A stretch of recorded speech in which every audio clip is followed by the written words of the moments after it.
Bonjour et bienvenue sur le webinaire de Nomios pour les clients publics éligibles au marché Cap Territoire. Je vous remercie tous de votre présence. Je vous rappelle que vous pouvez poser vos questions au fil de la présentation dans la rubrique questions-réponses et nous serons également disponibles à la fin de la présentation pour y répondre. Tout ce qui est présenté dans les prochaines slides est disponible dans le marché Cap Territoire. Je vous rappelle également que la présentation est enregistrée et que la vidéo sera disponible après la session. Un lien sera disponible et envoyé dans l'après-midi. Vous retrouvez tous nos webinaires sur la chaîne YouTube de Nomios. Je vous présente nos intervenants du jour, Laurent Bouffaden de Fortinet, Maxime Varaquin de Nomios et moi-même, Jean-Christophe de responsable marché Cap Territoire. L'agenda de cette matinée, de cette session, c'est dans une première partie, on parlait du SD branche de Fortinet et dans une deuxième partie d'un cas d'usage. Et je laisse directement la parole à Laurent qui va vous présenter la partie SD branche de Fortinet. Eh bien, bonjour à tous. Donc, merci d'être là. Et merci à Nomios de m'inviter à ce webinaire. Donc effectivement, le sujet, c'est le SD branche et l'approche Fortinet sur ce marché et sur cette solution. Alors déjà, on part d'un constat on n'est pas les seuls à le faire, mais finalement, on voit qu'il y a eu un certain nombre d'évolutions sur la façon dont les systèmes d'information sont architecturés ces dernières années. On a aujourd'hui des utilisateurs qui sont mobiles, qui ne sont pas forcément dans l'enceinte de l'entreprise, mais qui peuvent être un peu partout en fait. On a également des applications qui sont hybrides, donc qui peuvent être réparties sur différents data centers, qui peuvent être dans le cloud, qui peuvent être du SaaS. Et ça aussi, ça ajoute une complexité. Et également, dernier point, tout un écosystème d'appareils connectés, d'outils, d'IoT, d'objets dans le monde médical également, par exemple, qui font que on a un challenge supplémentaire parce que ces objets-là, ils sont nombreux et ils sont pas pensés pour la sécurité. En d'autres termes, ils sont facilement utilisables pour mener des attaques. Et au milieu de tout ça, on a le réseau et on a besoin d'un réseau qui soit rapide, qui soit efficace parce que avant tout, c'est le rôle du réseau de connecter les différents utilisateurs vers leurs applications avec la meilleure qualité possible, mais il faut aussi de la sécurité. Et cette sécurité, elle est un challenge. Alors, pour répondre à ces challenges, les entreprises, finalement, évoluent dans leur approche. Et aujourd'hui, on parle beaucoup de consolidation, on parle d'avoir moins de solutions, du moins de vendeurs. Alors, c'est pas forcément moins de solutions, mais de ne plus avoir une approche en silo. Parce qu'une approche en silo, c'est-à-dire, en gros, un besoin, une solution, et puis on ne regarde pas finalement comment elles interagissent, comment elles se managent de manière unifiée ou pas, et comment on peut automatiser les process ou pas.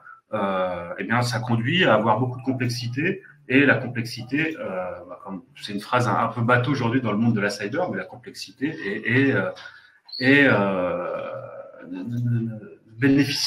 n'apporte pas de bénéfice pour la sécurité. Et donc apporte des risques en fait. La sécurité, on voit que c'est aujourd'hui un risque pour le business, c'est plus considéré comme juste un risque technologique. Donc ça aussi, c'est une approche importante. Et donc, on cherche aujourd'hui à avoir des synergies, à avoir de la convergence dans les solutions de façon à ce qu'elles soient plus simples à déployer, plus simples à administrer et plus sécurisées. Et c'est exactement l'approche qu'on a chez Fortinet. Alors, si on regarde un peu l'évolution ces dernières années du marché d'ailleurs, pas seulement de nos solutions, mais on est parti sur un besoin de SD-WAN et là, le use case, le besoin, c'était de remplacer les routeurs, d'avoir plus d'agilité, de ne plus dépendre d'un réseau underlay, donc d'un réseau MPLS ou qui était pas forcément performant, qui coûtait cher également. Et donc là, l'idée, c'est quelque part de se dire, nous, on va construire un réseau privé au-dessus de n'importe quel type de réseau physique finalement. Ces projets-là, ils ont été très, très, très fortement drivés par la partie migration vers le cloud. Aujourd'hui, on se rend compte que quand il y a un projet de migration des applications vers le cloud, ça débouche quasi systématiquement sur un projet SD-WAN. Mais le SD-WAN, en tant que tel, impliquait également d'utiliser des infrastructures connectées à Internet comme underlay. Et donc, le besoin de sécurité, il a été très fort. Et c'est là-dessus que Fortinet a beaucoup capitalisé avec Secure SD-WAN, puisque nous, on n'est pas un acteur seulement du réseau, mais on est avant tout un acteur de la sécurité. Et donc, on a greffé quelque part les fonctions SD-WAN sur les boîtiers de sécurité. En fait, en réalité, le FortiOS, donc l'OS FortiGate, a toujours été un OS très riche au niveau de la gestion du routage. Et donc, finalement, c'est là-dessus qu'on a capitalisé pour notre offre SD-WAN et donc combiner la sécurité et le réseau au niveau WAN. Et puis, on est allé plus loin. Puisque le marché est allé plus loin aussi, la demande a été plus forte sur la partie LAN également. Et là, le besoin, c'est quoi? C'est de se dire, OK, j'ai mon réseau SD-WAN, mais derrière, j'ai des switches, j'ai des points d'accès, j'ai du Wi-Fi, et ce sont des solutions hétérogènes, ce qui apporte toujours de complexité. Et donc, là, pourquoi ne pas avoir une solution unifiée de type SD-branche, donc une solution qui intègre la partie switching et Wi-Fi en plus du WAN et du SD-WAN. Donc, c'est ce qu'on a fait avec le Fortinet SD-branche.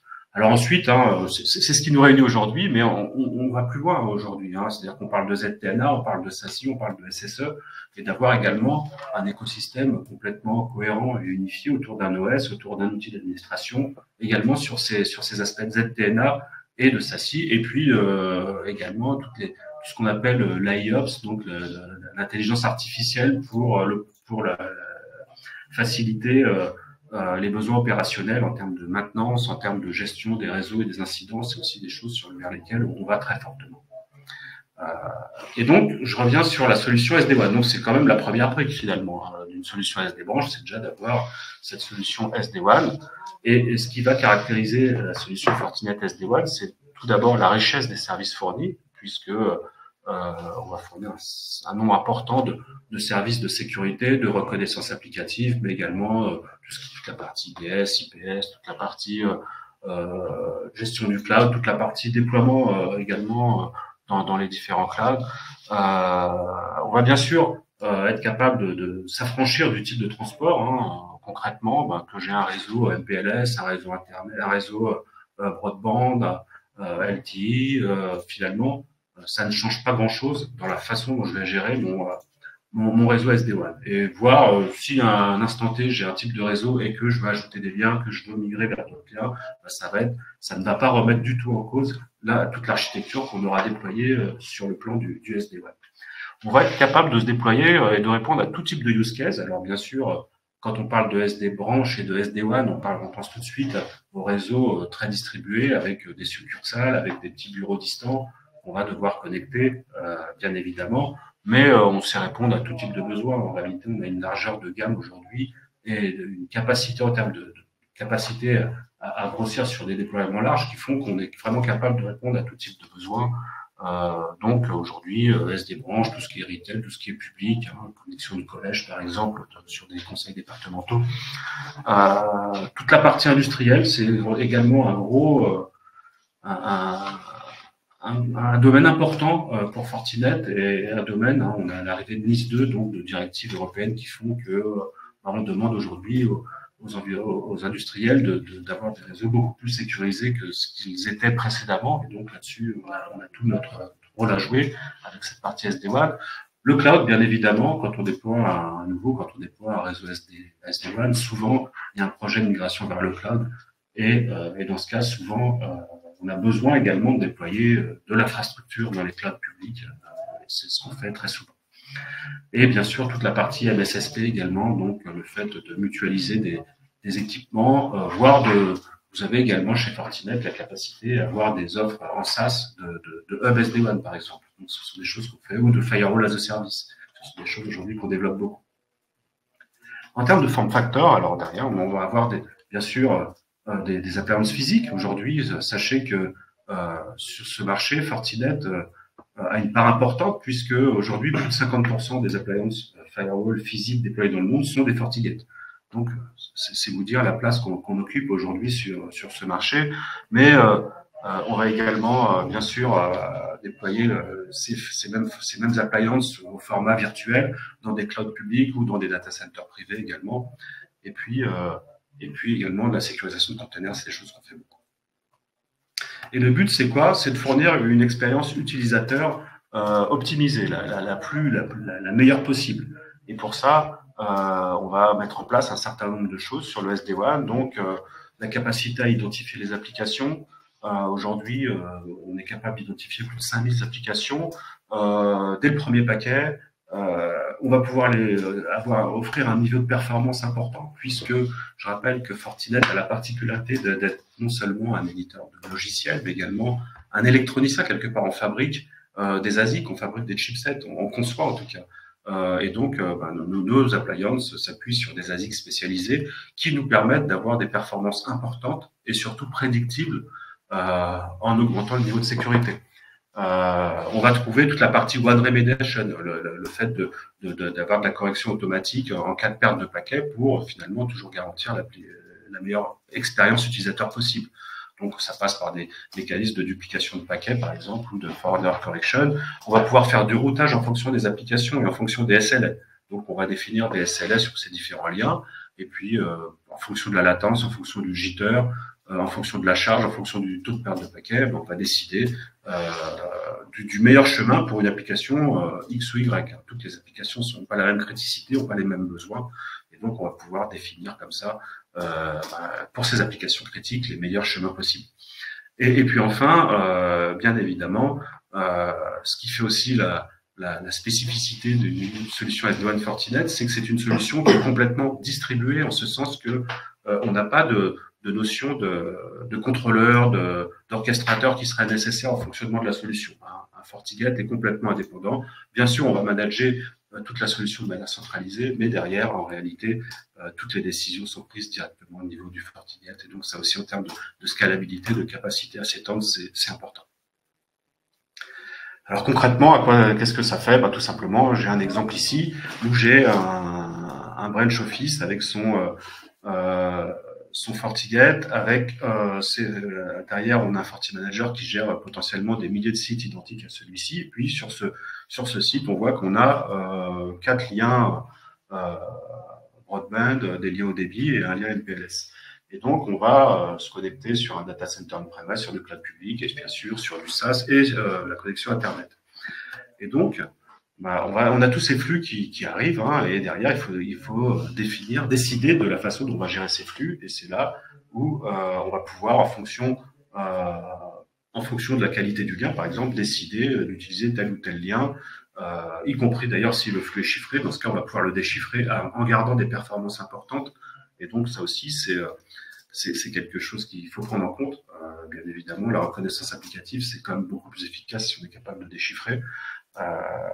Également, si j'ai une application très critique et que je veux m'assurer que même en cas de perte de paquet, j'ai toujours la même qualité, on va mettre en place des mécanismes de rémédiation comme le forward error correction ou le packet duplication. Et puis, je vais aller trop vite. Bien sûr, on va pouvoir également faire des speed tests sur des liens, donc lancer à la volée de... je sais pas ce que je voulais. Pardon, c'est moi qui me mélange. Des tests de performance et faire de la QoS dynamique derrière. Donc dire, OK, ce lien a à un instant T telle ou telle performance, et je vais pouvoir, moi, appliquer une QoS de manière dynamique. Donc on voit qu'on a... Alors c'est qu'un échantillon de tout ce qu'il est possible de faire, et donc on voit qu'on peut faire beaucoup de choses. Après, derrière, il y a un autre point important qui est la partie opérationnelle. À un moment, les personnes qui vont gérer ces déploiements et ces réseaux, potentiellement, ils vont être amenés à gérer des centaines, voire des milliers de sites distants et de déploiements. Et donc, il faut des mécanismes d'orchestration, il faut des mécanismes qui facilitent les différentes configurations, qui facilitent l'onboarding, la mise en service d'un nouveau site, par exemple. Et tout ça, c'est des choses qu'on va fournir également dans la solution. Donc, on va pouvoir, via des étapes simples, via des templates, via des outils de gestion unifiée du réseau et de la sécurité, via des outils qui vont également permettre le monitoring de la solution, on va pouvoir comme ça, finalement, grandement améliorer l'efficacité opérationnelle, et que ce soit pour la partie déploiement, mais également pour la partie management et monitoring. Alors, toujours dans cette partie déploiement à grande échelle, qui est un critère important dans les solutions SD-WAN, comment on fait pour pouvoir déployer ces différentes solutions et puis pouvoir gérer des déploiements importants? Il y a plusieurs choses. Il y a un outil qui est FortiManager, qui est notre outil d'orchestration, notre outil de management, notre outil de monitoring, et donc qui va nous permettre de construire ces réseaux, même de les construire en avance de phase et derrière de tout déployer à la. Alors justement, Laurent, j'ai une petite question. Comment Fortinet assure-t-il la gestion centralisée des dispositifs SD-Branch? Pouvez-vous détailler le rôle de FortiManager? Donc, je pense que alors ça va venir un peu plus tard dans la présentation, mais effectivement, FortiManager intègre un FortiSwitch Manager, un FortiAP Manager, un FortiExtender Manager. Donc je vais en parler de ça. Mais oui, c'est une bonne question et c'est un des points forts de la solution, clairement. Et donc, pour en revenir à ces déploiements, donc toute l'orchestration, la gestion des configurations, des templates, c'est FortiManager. Toute la partie derrière, traitement du flux, c'est les différents FortiGate, où on va trouver, on va pouvoir avoir des performances importantes, comme je l'ai dit plus tôt, parce qu'on a des ASIC maison, développés en interne, qui sont dédiés à la gestion du réseau et de la sécurité dans les boîtiers. Et donc là, on voit sur le slide, j'espère que c'est pas trop petit sur vos écrans, mais on voit le SP5. Alors le SP5, c'est la 5e génération d'ASIC pour les boîtiers SD-WAN. Et donc, à chaque génération, on améliore la performance, on améliore également le nombre d'applications accélérées, donc le nombre de use cases possibles. On améliore également, et c'est aujourd'hui devenu important, toute la partie consommation électrique. Donc, sachez-le, un boîtier FortiGate consomme beaucoup moins que son équivalent chez la concurrence qui ne serait pas basé sur ce type d'ASIC. Alors, je vais parler maintenant de la partie LAN. Donc, quand on parle de LAN, on parle de switch, on parle de points d'accès. Et comment on va gérer ces switches et ces points d'accès? Donc, c'est facile chez Fortinet. Hein. On a des FortiSwitch, on a des FortiAP. Et on va gérer tout ça par un process qui s'appelle FortiLink. Alors, FortiLink, ça permet de manager ces switches, ces points d'accès, également les FortiExtenders, ça fait partie de la solution. Les FortiExtenders permettent d'étendre le réseau vers les liens WAN vers des liens LTE, en fait, donc 4G, 5G par exemple.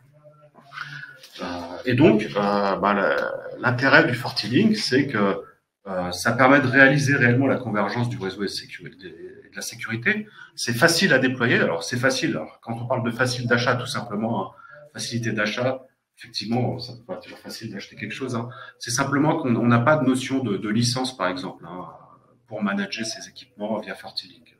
Chaque boîtier a une capacité de manager un certain nombre de switches et de points d'accès, mais il n'y a pas de notion de licence derrière. C'est facile à déployer puisqu'il suffit de brancher, facile à sécuriser puisque on réalise cette convergence réseau et sécurité, et donc facile à gérer puisqu'on a le management unifié du WAN, du SD-WAN, de la sécurité, mais également des switches et des points d'accès. Et enfin, intelligent, enfin entre guillemets, parce que j'ai pas encore discuté avec un switch, mais en tout cas. Quand on parle d'intelligence, on parle simplement de capacité à corréler les informations entre elles et à faciliter quelque part, à faciliter l'automatisation.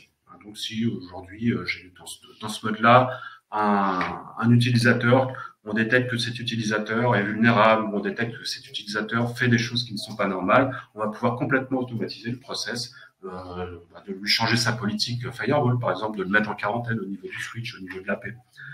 Donc ça, c'est dans ce sens-là qu'on parle d'intelligence. Et donc, hein, le but, hein, le déploiement et la sécurisation et la gestion des réseaux locaux ne doivent pas être d'étapes difficiles, longues et coûteuses. Donc, c'est le but de FortiLink. Alors, vous allez me dire, OK, mais c'est quoi FortiLink concrètement? Donc, je me suis posé la question, moi aussi, pour vous. Donc, c'est quoi FortiLink? À la base, j'ai mon FortiGate, qui est mon équipement SD-WAN, qui est mon firewall, qui est mon routeur SD-WAN. Et derrière, je vais pouvoir connecter mon FortiSwitch et mon FortiAP. Et FortiLink, c'est quoi? C'est tout simplement des fonctionnalités embarquées dans le FortiGate, qui sont des fonctionnalités de contrôleur Wi-Fi, mais également de contrôleur de switch. Donc, finalement, vous avez peut-être sûrement même l'habitude de la partie contrôleur de Wi-Fi, mais c'est la même chose pour les switches. Les FortiSwitch vont être contrôlés par le FortiGate via ce FortiLink. Donc, en gros, concrètement, le FortiLink, c'est quoi? C'est un port ou un agrégat ou un ensemble de ports que je vais déclarer comme FortiLink sur mon FortiGate. Et de fait, ça va valider un certain nombre de protocoles. Alors, on va s'appuyer sur LLDP, on va s'appuyer sur CapWAP, par exemple, pour finalement construire cette infrastructure. Donc, j'ai plus qu'à brancher mes switches, mes points d'accès, et tout ça, ça va remonter finalement dans ma console, qui est en l'occurrence mon FortiGate dans un premier temps. Et donc, je vais avoir directement la capacité à tout gérer depuis mon FortiGate directement et à tout monitorer à tout troubleshooter. Donc, vraiment, j'ai toute une intégration complète directement dans mon FortiGate. Et donc, quand on parle de convergence réseau et sécurité, pour le coup, là, on y est vraiment. On y est vraiment parce que, en réalité, la conf de mes switches, alors elle est poussée ensuite sur mes switches, la conf de mes AP est poussée sur mes AP, mais avant tout, toute cette configuration, c'est la configuration de mon FortiGate. Donc, directement depuis mon FortiGate, je dois avoir accès à toute la configuration. Tout ça, c'est basé sur FortiOS, donc c'est le même OS dans les switches, dans les AP et dans les FortiGate, bien évidemment. Et derrière, l'idée, c'est d'avoir un certain nombre de besoins, Next-Gen Firewall, Wireless, Switching, le NAC. Et derrière, on va faire converger toutes ces solutions autour d'un OS. Et le but, c'est quoi? C'est d'avoir une console unique, d'avoir une config unifiée, d'avoir de la simplification des opérations et peu de licences à gérer. À part, bien sûr, la maintenance du FortiGate, finalement, j'ai potentiellement pas de licence pour gérer cette partie-là. Et donc, ce que va permettre le FortiLink, c'est la configuration, donc un déploiement facile, agile. Je plug, ça remonte dans ma console, je peux pousser, je fais ce que je veux, gérer mes VLAN. La visibilité, puisque je vais avoir la corrélation entre ce qui est vu par ma partie Next-Gen Firewall et par ce que je vois au niveau réseau. Et donc, je vais pouvoir dire, cet utilisateur qui est connecté sur ce point d'accès, qui s'est authentifié dans ce VLAN, qui est en 802.1x, qui a tel nom, et en plus, voilà ce qu'il a fait au niveau de ses applications, voilà les événements de sécurité dans lesquels il a été impliqué, par exemple, et éventuellement, je peux vous définir de l'automatisation derrière tout ça. Et puis, bien sûr, FortiLink, ça permet le management de mes switches, de mes AP via la console qui est le FortiGate, et puis derrière le FortiManage. Bon, et puis, comme on est Fortinet, on est avant tout un acteur de la cybersécurité, on en profite pour ajouter un certain nombre de choses. C'est pas juste du management de réseau, des VLAN et de la corrélation des informations, mais on va trouver par exemple du Network Access Control. Donc aujourd'hui, quand je suis en FortiLink, je peux définir des policies NAC de manière très simple pour facilement finalement connecter mes utilisateurs en fonction du type d'OS, du type de map, du user, en fonction d'un tag. Si vous avez par exemple la partie EMS derrière, donc la partie Forti client, on peut récupérer des tags et dire parce que ça correspond à tel tag, je le connais de telle ou telle manière au niveau de mon switch ou de mon point d'accès. Donc voilà, c'est vraiment toute cette intégration de simplicité, de visibilité, de sécurité également. Alors on peut également faire du virtual patching. J'en ai parlé rapidement tout à l'heure, mais en gros le but c'est quoi? C'est de dire ok, j'identifie, je rappelle que mon FortiGate, c'est un outil de sécurité, c'est un firewall, c'est un next-gen firewall. Il peut très bien identifier des vulnérabilités, identifier des attaques et agir en conséquence, soit pour isoler la machine dans un VLAN de quarantaine, par exemple, soit pour faire du virtual patching, c'est-à-dire pour telle ou telle vulnérabilité, on sait qu'on a cette vulnérabilité sur un équipement, et donc on va supprimer le flux qui correspond à cette vulnérabilité. Alors, les composantes de la solution, c'est bien sûr le FortiGate, donc 17 modèles, voire plus. C'est un Next-Gen Firewall, mais c'est également, comme j'ai dit, un contrôleur Wi-Fi et un contrôleur de switch. Et puis derrière, on va trouver les FortiAP, plus de 20 modèles. Alors, on parle de Wi-Fi 7 parce que c'est le dernier standard. Enfin, sachez qu'on était les premiers à annoncer la disponibilité des points d'accès Wi-Fi 7, mais on en continue à faire du Wi-Fi 6, du Wi-Fi 6E, alors plus trop de Wi-Fi 5, à vrai dire. Mais voilà, tout ça, ça continue. Des modèles durcis, des modèles WAT-Jack pour les besoins hôtellerie, des antennes internes, antennes externes, outdoor. Enfin, tout ça, c'est finalement assez classique, mais on a toute cette largeur de gamme également. Pour la partie FortiSwitch, c'est pareil. On va avoir jusqu'à plus de 40 modèles disponibles, donc du petit switch d'extrémité avec du 8, 24 ou 48 ports gigabits. Donc, moins petit dans ce cas, 48 ports, jusqu'au switch data center de haute densité 100 gigabits Ethernet. On peut faire du niveau 2, du niveau 3 et répondre finalement à tous les types de besoins. Donc SD branche en est un, mais on a aussi des besoins campus ou data center et on répond également à ce type de besoins. On a également des gammes durcies. Donc dans les environnements industriels, ça peut être une solution intéressante. Toujours dans les composantes de la solution, alors j'ai parlé de NAC, et donc on a FortiLink NAC, donc ça c'est le NAC embarqué dans les FortiGate qui permet de faire un certain nombre de choses. Sachez qu'on a également une solution dédiée FortiNAC qui existe, et cette solution, l'intérêt c'est qu'elle permet elle est déployable dans un environnement hétérogène, voire où il n'y aurait pas du tout de Fortinet en fait, sur un réseau des commutateurs X ou Y, des solutions Wi-Fi X ou Y, on va pouvoir également déployer cette solution FortiNAC. FortiExtender, Donc, c'est une solution qui permet d'avoir de la connectivité 3G, 4G, 5G directement embarquée via le FortiLink. En gros, c'est vu comme une extension du FortiGate dans ce cas-là. Donc là, je ne vais pas détailler le portfolio, mais voici rapidement donc les séries 100, 200, 400, 500, 600, 1000, 2000 et 3000. Donc on voit qu'on monte tout simplement en capacité, en débit, pas forcément en fonctionnalité, peut-être quand même un petit différent. Il y a des différences bien évidemment, mais la série 100 par exemple ne fait pas de MLAG alors qu'à partir de la 200 on en fait. Mais voilà, donc on a une largeur de gamme importante et c'est la même chose pour la partie Wi-Fi. Donc je n'ai pas détaillé tous les points d'accès qui existent, ça n'a aucun intérêt. Hein. Quelque part, il suffit de faire FortiAP datasheet et vous aurez la liste de tout ce qui existe, tout ce qui est disponible aujourd'hui chez Fortinet. Mais en gros, hein, Wi-Fi 6, Wi-Fi 6E, Wi-Fi 7, c'est aujourd'hui la majorité de ce qu'on déploie. On fonctionne par génération. Hein. Il y a eu les gammes C, puis E, puis F, puis G, puis K. Voilà, en fonction des différentes technologies. Et donc, on va trouver des points d'accès qui sont tous très radio aujourd'hui. On va pouvoir avoir des fonctionnalités d'UTM embarquées dans les points d'accès. On pourra faire du remote AP également. D'ailleurs, on peut également faire du remote AP directement avec le SSE. Donc, prendre un FortiAP et le connecter directement vers le FortiSASI, par exemple. Et puis, pour manager toutes ces solutions, on a besoin de manager. Ça veut dire quoi? Ça veut dire provisionner les configs, ça veut dire configurer, pousser les confs, automatiser le déploiement, mais ça veut dire également monitorer. Et tout ça, ça va pouvoir se faire directement dans FortiManager. Donc FortiManager, c'est un outil qui permet avant tout, c'est un outil de configuration. Alors c'est pas qu'un outil de configuration du FortiGate, c'est un outil de configuration du WAN, du SD-WAN, de la sécurité, donc tous les policy packages. En fait, on peut tout faire avec FortiManager sur l'ensemble de l'infrastructure. On fonctionne beaucoup avec des templates. Hein, on a des confs conseillés et puis derrière, on peut finalement, on a des templates préparés, mais on peut complètement diverger. On peut créer ses propres templates. On peut utiliser un template existant et le modifier. Donc voilà, ça permet de faire tout ça. Ça permet également d'avoir toute cette partie de monitoring qu'on voit à l'écran. De la partie SD-WAN, mais pas seulement, de l'usage de l'infrastructure en général. Et puis, ça c'est pour répondre à la question qu'on a eue, c'est également un outil qui permet de gérer toute la partie FortiAP et FortiSwitch. Donc, c'est tout simple. Hein. Si vous avez un FortiManager, vous déployez un FortiGate, vous déployez des FortiAP et des FortiSwitch, automatiquement, ils vont remonter dans FortiManager.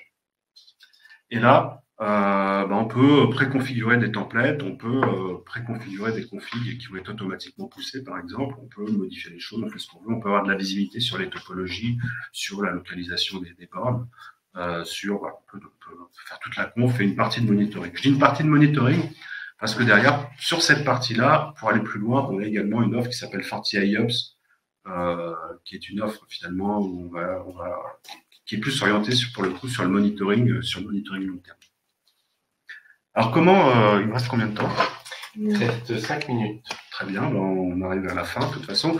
Alors comment on est perçu sur le marché? Parce que je sais que une des principales objections que j'avais habituellement, c'est Fortinet très bien pour la sécurité, pour les firewalls, pour un certain nombre de solutions. Par contre, les switches et le Wi-Fi, je savais pas que vous en faisiez, ou alors vous êtes un petit acteur.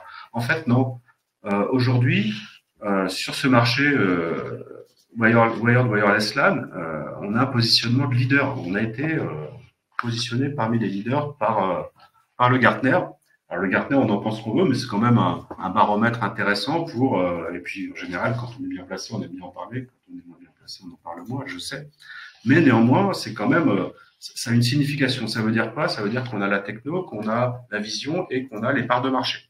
Parce que sinon, on peut pas être là. Donc, si vous posez la question, ça veut dire que fonctionnellement, on a la richesse nécessaire et très sincèrement, moi, je ne rougis devant aucun de mes concurrents sur cette partie richesse fonctionnelle, voire je trouve qu'on a plutôt de l'avance du fait de cette convergence réseau et sécurité sur lesquelles nos concurrents ne sont pas, en tout cas pas aussi avancés que nous. Et puis derrière, on a également de fortes parts de marché. Sachez qu'on fait des projets, et de gros projets. Et puis surtout, quand on revient à cette partie SD-WAN, c'est SD-branche, pardon. c'est finalement l'agrégation, la réunion du WAN, de la sécurité et de la partie Wired Wireless LAN. Eh bien, aujourd'hui, on est positionné comme leader par le Gartner sur ces trois marchés-là. Et ça, c'est complètement unique dans l'industrie. Donc, en termes de crédibilité, de légitimité sur ces déploiements SD branches, je pense qu'on ça dit tout, quoi. Donc, en tout cas, il n'y a pas trop de questions à se poser de ce point de vue-là. Alors, pourquoi Fortinet SD branche, hein, pour finir comme vous l'aurez compris, ce qu'on met en avant, nous, c'est la convergence du réseau et de la sécurité. Le but, c'est de casser les silos. Hein, les approches en silo ne sont pas efficaces parce que complexes à administrer, complexes à déployer et puis complexes à maintenir. Donc, casser les silos, c'est intéressant. Et puis derrière, ça permet de centraliser toutes les données du WAN, du SD-WAN, du LAN, du wireless LAN, centralisé finalement dans une plateforme unique, ce qui est également intéressant pour une approche de gestion du réseau via le machine learning, ce qui est aujourd'hui quelque chose qu'on voit monter dans l'industrie et sur lequel on est positionné avec FortiIOT. Simplification des opérations, donc un management et un OS unifié, la capacité à faire de l'automatisation, à faire de l'orchestration de manière simple, et puis donc un coût de possession réduit, puisqu'on réduit la complexité de la gestion, et également en termes de coût d'acquisition, tout simplement, il n'y a pas de notion de licence, par exemple. Si je veux, si j'ai un FortiGate et que demain vous me dites, ok, j'ai déjà un FortiGate, je veux mettre des points d'accès, vous allez faire l'acquisition des points d'accès, mais en tout cas, il n'y aura pas de licence à ajouter sur le FortiGate. Je vais maintenant laisser la parole à Maxime. Merci beaucoup, Laurent, pour cette présentation technique. De mon côté, en fait, je souhaitais vous partager la réalisation d'un projet que nous avons effectué récemment, du coup, sur ce cas d'usage-là, avec la partie SD branche. Donc, c'était pour une entité publique dont le data center est en France avec des bureaux à l'international. Le contexte projet, c'était de remplacer en fait une architecture vieillissante basée sur des switches et des AP qui arrivaient en fin de vie. En termes de topologie, on avait quelque chose d'assez classique avec une topologie VPN hub and spoke avec l'utilisation en tout cas du MPLS. Donc, toute la partie sécurité aujourd'hui était portée en fait sur la partie data center. L'intérêt de ce projet, c'était de pouvoir diminuer les coûts sur la partie MPLS, d'avoir aussi la possibilité de rechercher des mécanismes de routage intelligents et dynamiques des flux, puisque c'est tout l'intérêt en tout cas de SD-WAN. C'est ce que Laurent a présenté en fait tout à l'heure. Avoir la possibilité également de pouvoir simplifier l'architecture, puisque du coup, on va avoir la possibilité avec les solutions Fortinet d'avoir une gestion centralisée des différents composants, que ce soit la partie FortiGate, la partie FortiAP et la partie FortiSwitch. Les défis que nous avons relevés dans le cadre de ce projet, c'est améliorer l'expérience utilisateur, puisqu'aujourd'hui, nous allons déployer en fait des liens Internet de manière à pouvoir faire sortir les flux directement sur Internet avec une évasion locale. Avoir également la possibilité d'évoluer la partie Wi-Fi pour mettre en place un Wi-Fi guest avec un portail captif pour authentifier les utilisateurs avec une solution que vous connaissez peut-être pas, mais qui s'appelle le Forti Authenticator, donc qui permet en fait justement d'authentifier, de pouvoir également avoir le rôle en fait de contrôleur pour la partie MFA avec les différents tokens. Et également, un des enjeux majeurs de ce projet, c'était de pouvoir définir une politique de sécurité groupe, puisqu'aujourd'hui, ce client-là avait une politique de sécurité qui était complètement différente d'un site à un autre. Donc, comment nous avons répondu justement à ce besoin? Donc, on s'est appuyé sur les solutions techniques Fortinet. Donc, sur la partie Firewall Data Center, donc, nous avons déployé un cluster de FortiGate de 100F avec les licences UTP. Donc, la partie UTP permet de faire, en plus de la partie IPS, antivirus, reconnaissance applicative, mais également toute la partie filtrage et filtrage web. Pour les sites distants, on a mis en place des clusters de FortiGate 40F, donc avec ces mêmes licences, donc la partie UTP pour filtrer et sécuriser les accès au plus proche des utilisateurs. La partie Forti Authenticator, justement, pour toute la partie authentification, pour la partie Wi-Fi Guest dont nous avons parlé tout à l'heure. La partie Forti Manager pour la gestion des différents composants Fortinet, donc FortiGate, FortiSwitch, FortiAP. La partie Forti Analyzer de manière à avoir justement un reporting et une analyse en temps réel justement des différentes menaces qui peuvent transiter en fait sur le réseau et avoir également la possibilité de traiter en fait toute la partie réponse à incident. Donc, cas de figure où j'ai une menace qui est détectée en fait sur un endpoint, on a la possibilité d'agir directement de manière à pouvoir mettre en quarantaine le poste ou vraiment l'isoler de manière à ce que la menace se propage pas en fait sur le réseau. Toute la partie Forti client EMS pour la partie VPN SSL et du coup la partie Forti token mobile. Donc, les moyens humains que nous avons mis en place dans le cadre de ce projet-là, c'est tout d'abord un chef de projet. On vous a présenté dans un ancien webinaire justement un outil qui s'appelle PMIS, qui est un outil qu'on utilise pour la partie gestion de projet, pour les déploiements en fait à grande échelle. Donc cet outil-là, il va nous permettre de valider les prérequis nécessaires à chaque migration et de suivre le déploiement point par point. Un architecte pour la mise en place et les recommandations en termes d'architecture liées à l'environnement Fortinet. 2 ingénieurs sur la partie réalisation, pour la partie mise en place, la réalisation d'un pilote. Nous avons également proposé pour ce besoin-là une partie service manager pour toute la partie co-gestion de cette plateforme et également avoir la possibilité de faire du reporting et de la supervision. Les facteurs de réussite que nous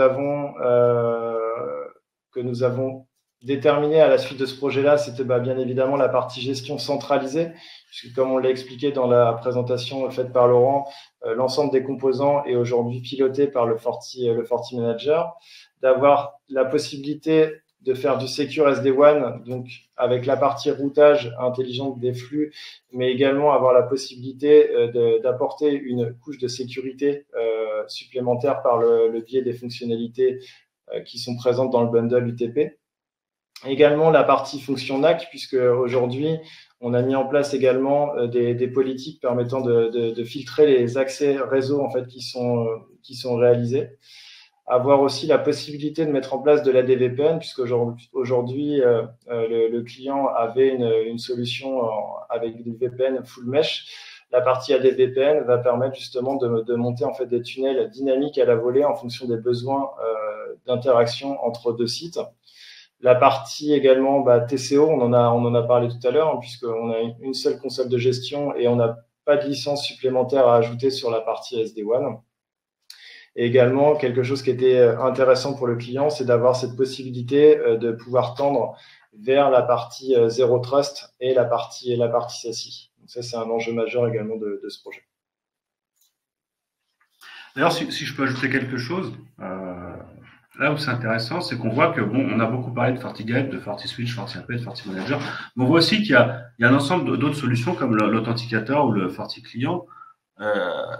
Et quelque part, ça montre aussi la puissance de la Security Fabric Fortinet, en fait, le fait que les solutions, entre elles soient capables de s'intégrer facilement, et c'est ce qui a été fait chez ce client. Donc, voilà, très bien.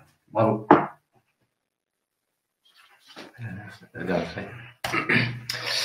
Merci beaucoup, messieurs, pour votre présentation. Je rappelle et merci déjà à tous les participants de votre attention. Je vous rappelle que vous pouvez nous solliciter directement à l'adresse mail qui s'affiche à votre écran pour une cotation, une demande de rendez-vous. La présentation est enregistrée et sera envoyée juste après la session. Et je vous rappelle au final que tous nos webinaires sont disponibles sur notre chaîne YouTube. Je vous remercie et je vous souhaite une bonne journée à tous.